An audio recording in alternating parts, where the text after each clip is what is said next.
Ryan, throughout the season, not many games have gotten away from Toronto, but that one did tonight. What did you make of it? Well, it only really kind of got away from us. With the second goal, everything was going to plan. The first goal was a foul on Jeremy Hall when he's trying to clear it off a set piece. The second goal obviously was at a time when we had 15 minutes of really good pressure, their ascendancy, for all their so-called passing. They weren't really doing anything with it. They'd kind of run out of ideas. You could hear the crowd was getting anxious, and then we gifted them the second goal. And then once you gift them the second goal, then we chased the game, and they've got some dangerous players on the break. They've got some pace.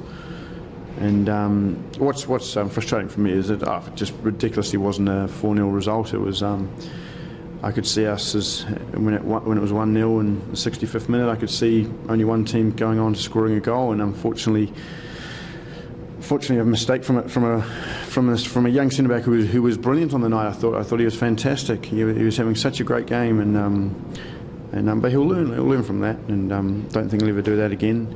But that's the harsh realities of professional football, and we're always going to say to the guys, don't be headline news, and if you put that 10 rows up into the stand, nobody would have remembered it. But that's how quickly games change, and that turned, and obviously that got the crowd up and got their confidence, and the game was over. We're missing. We don't have Danny Koopmans, we don't have Matthias Laber, we don't have the 4 Canadians, we don't have Bobby Convey, we don't have Stephen Fry. We're down to our bare bones.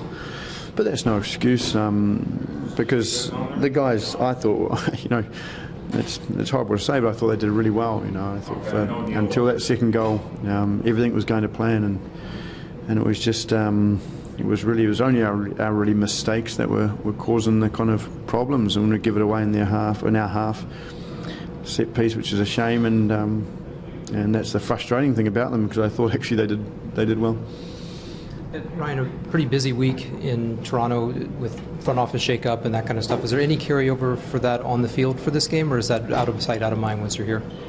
Well, not at all. If anybody was actually watching the game or knows the game, that wasn't a 4-0 result. Unfortunately, people read the headlines and they'll see the score and they'll think it was a beating. But as I said, at 1-0 in the 60th minute, there was the crowd got quiet and they got frustrated, and it was there. I just had a feeling it was there for the taking, and unfortunately, no. So I don't think there's any hangover whatsoever. I thought the guys were, considering all the guys we don't have available, I thought they were very good.